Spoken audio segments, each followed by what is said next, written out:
Dans cette vidéo, on va voir quelques citations de Terence Tao qui vont nous apprendre à voir un peu plus comment il réfléchissait aux mathématiques. Première citation que je trouve très marrante. Tu devrais suivre un certain conseil, pas parce qu'on te le dit, mais parce que c'est quelque chose que tu savais déjà devoir suivre. C'est-à-dire qu'un bon conseil, c'est un conseil qui nous fait dire « Ah bah tiens, je le savais, faut que je fasse ça. » Ok.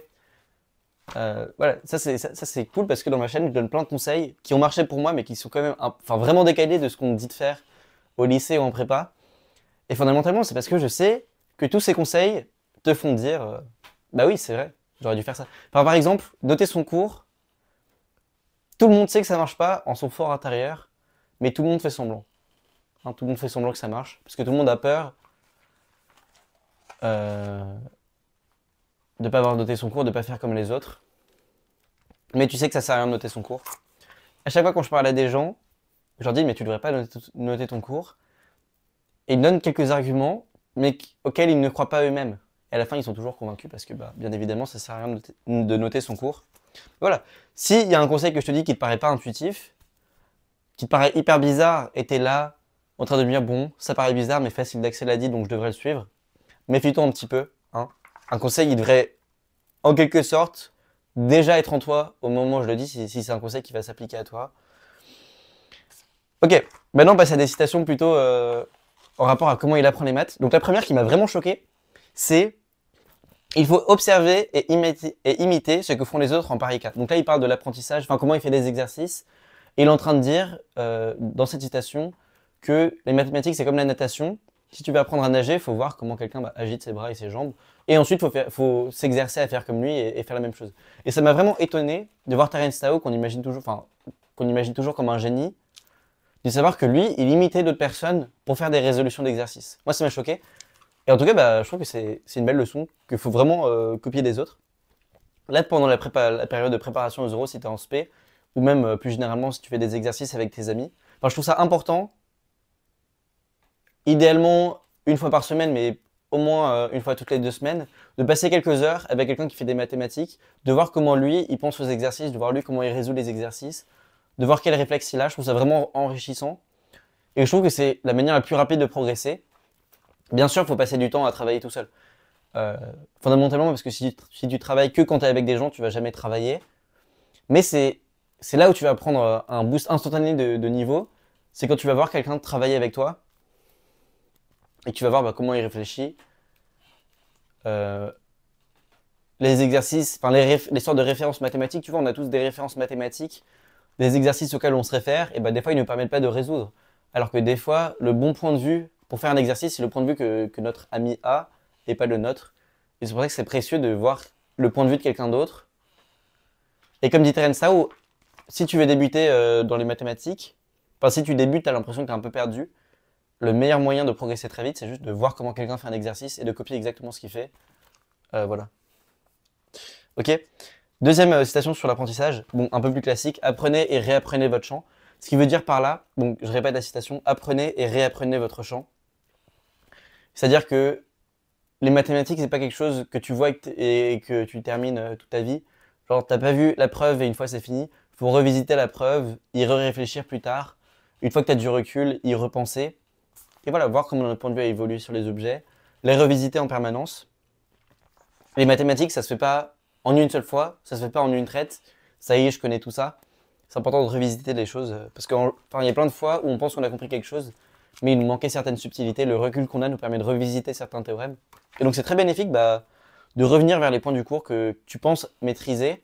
Juste lire en diagonale ton cours, ou si t'as pas noté ton cours, comme je le conseille, et que t'as pas de cours de voisins à proximité, tu peux relire les gourdons. Tu relis des trucs que tu connais en diagonale. Ou juste tu relis le programme. Voilà, ça c'est une meilleure idée que le gourdon, parce que le gourdon c'est quand même beaucoup de choses, enfin c'est beaucoup de choses qui sont en programme et que t'as pas forcément vu. Tu prends le programme en prépa, donc si t'es en MPSI, tu prends le programme MPSI, et tu relis chaque truc et tu repenses un peu à la preuve de chaque élément du programme. Genre au programme, montrer que ci et ça, donc tu repenses à est-ce que je maîtrise ci et ça, et tu revisites un peu les trucs, ça fait du bien. Ok. Ah oui, citation peut-être la plus précieuse, enfin qui est un peu en lien avec l'autre, sur l'apprentissage. posez-vous des questions idiotes et répondez-y. Donc en effet, c'est comme ça qu'on fait des mathématiques. C'est en essayant de dégager justement les questions idiotes qu'on a en tête, mais que parfois on garde parce qu'on a peur de poser ces questions idiotes, qu'on garde et qui un peu obscurcissent notre vision et de créer plein de soucis à long terme. Donc c'est important de sortir ces questions idiotes. Tout le monde le dit, c'est une citation qui aurait pu être de Grothendieck. Tout le monde le dit. Il faut que tu arrives à sortir les questions idiotes de ta tête et essayer d'y répondre. Dernière citation, il peut être utile d'essayer une certaine technique sur un exercice, même si tu sais d'avance que ça ne conclura pas complètement. Ok, non. Ça, je trouve que ça rentre plus généralement dans une philosophie de faire des exercices, qui est que faire un exercice, le but, c'est pas seulement de trouver la solution. Il y a une autre citation d'ailleurs que j'ai pas gardée, mais où il dit que, comme l'océan, pardon, c'est une citation de Claire Voisin, j'ai complètement mélangé, mais Claire Voisin qui est une grande géomètre algébriste, et Claire Voisin qui dit l'important dans un raisonnement mathématique, c'est comme l'océan, c'est pas ce qui est à la surface, mais c'est tout ce qui est en dessous. Okay, et c'est ça, c'est un peu dans cette philosophie-là qu'un exercice, c'est pour ça que je dis souvent de revisiter des exercices que tu as déjà fait, parce que l'important de l'exercice, c'est pas d'avoir fait, c'est sa preuve. Et là, par exemple, il dit essayer des techniques. Si tu veux t'entraîner à utiliser une technique, essaye-la même si tu sais qu'elle ne va pas forcément marcher pour un exercice, même si tu sens que cette technique ne va pas complètement conclure, parce que ça te permet de comprendre quand est-ce que cette technique s'applique là, ça te permet de délimiter un peu dans ton image mentale des mathématiques ce que cette technique permet de faire, ses limitations, par quoi on peut la compléter, dans quel cas elle marche bien ou pas. C'est ça aussi maîtriser une technique. Maîtriser une technique, c'est pas seulement avoir vu combien elle marchait, c'est aussi connaître ses limitations, savoir quand l'utiliser. Et voilà, plus généralement, faire des mathématiques, c'est très précieux, même quand tu as fait un exercice, de voir si tu peux trouver des preuves alternatives. Okay, peut-être avec d'autres techniques, peut-être voir si ça marche ou ça marche pas, pour un peu essayer de construire de plus en plus de liens entre les différents objets. Okay, donc je répète toutes les citations. Tu devrais suivre un certain conseil, pas parce qu'on te le dit, mais parce que c'est quelque chose que tu savais déjà devoir suivre. Il faut observer et imiter ce que font les autres en pareil cas. Apprenez et réapprenez votre chant. Posez-vous des questions idiotes et répondez-y. Il peut être utile d'essayer une certaine technique sur un exercice, même si tu sais d'avance que ça ne conclura pas complètement. Okay. D'ailleurs, j'ai